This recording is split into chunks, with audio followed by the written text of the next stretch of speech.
சென்னை வந்த அப்புறமா அப்படியே வெளியே போகலான்னு கிளம்பியாச்சுங்க. ஈவினிங் டைம் தான் போனோம். ஸோ நானும் எங்கள் ஃப்ரெண்ட்ஸ் ஃபேமிலியும் சேர்ந்து எங்கே போனோம்னு பார்த்தீங்கன்னா, மெரினாவுக்கு தான். ஆக்சுவலி நான் இருக்கிற ஏரியா வந்து நியூ வாஷ்மன்பேட்டுங்க.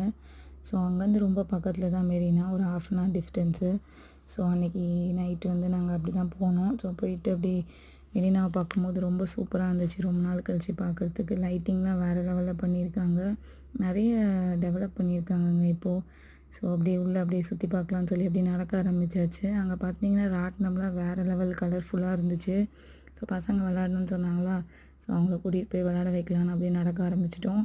அங்கே பார்த்தீங்கன்னா நிறைய ஷாப்ஸ் இருக்குதுங்க. ஷாப்ஸ்லாம் வேறு லெவலில் இருக்குது. ஃபுட்டு எப்படி சொல்கிறது, பர்கரு, அப்புறம் வந்து ரெஸ்டாரண்ட் ஸ்டைலு, சீ ஃபுட்ஸ் இப்படின்ட்டு நிறைய வெரைட்டிஸ் இருந்துச்சு.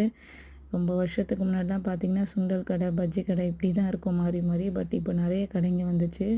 ஸோ நைட்டு டின்னர் கூட நம்ம அங்கேயே சாப்பிட்டுக்கலாம், அந்தளவுக்கு இருந்துச்சுங்க. ஸோ நாங்களும் அன்றைக்கி நைட் அங்கே தான் டின்னர் சாப்பிட்டோம். பசங்க ராட்டினம் விளாண்டு முடிச்சதுக்கப்புறமா நாங்கள் வந்து மூவி புக் பண்ணியிருந்தோம், தக் லைஃபு. அந்த டைம் அந்த படம் தான் வந்துருந்துச்சு. ஸோ பார்க்கலான்னு போயிருந்தோம். ஈஏல தான். ஸோ ஈஏல போயிட்டு படம் பார்த்துட்டு அப்படி கிளம்பிட்டோம். படம் எப்படி இருந்துச்சுன்னா கேட்காதீங்கங்க. மணிரத்னம் படம் எப்படி இருக்குமோ அப்படி தான் இருந்துச்சு. ஸோ பசங்களுக்கு கொஞ்சம் ஸ்நாக்ஸ்லாம் வாங்கி கொடுத்துட்டு கிளம்பியாச்சு. படம் முடிய 2 மணி ஆனதுனால மவுண்ட் ரோட் பிலாலில் வந்து ஒரு டீயும் பன் பட்டர் ஜாமும் வாங்கி சாப்பிட்லான்னு வந்தோம். ஸோ அந்த கடையில் பன் பட்டர் ஜாம் உண்மையாகவே ரொம்ப டேஸ்ட்டாக இருந்துச்சுங்க. இந்த ஏரியாவில் இருந்திங்கன்னா ஒரு வாட்டி கண்டிப்பாக ட்ரை பண்ணுங்கள். So okay, bye, see you all on the next video. Chennai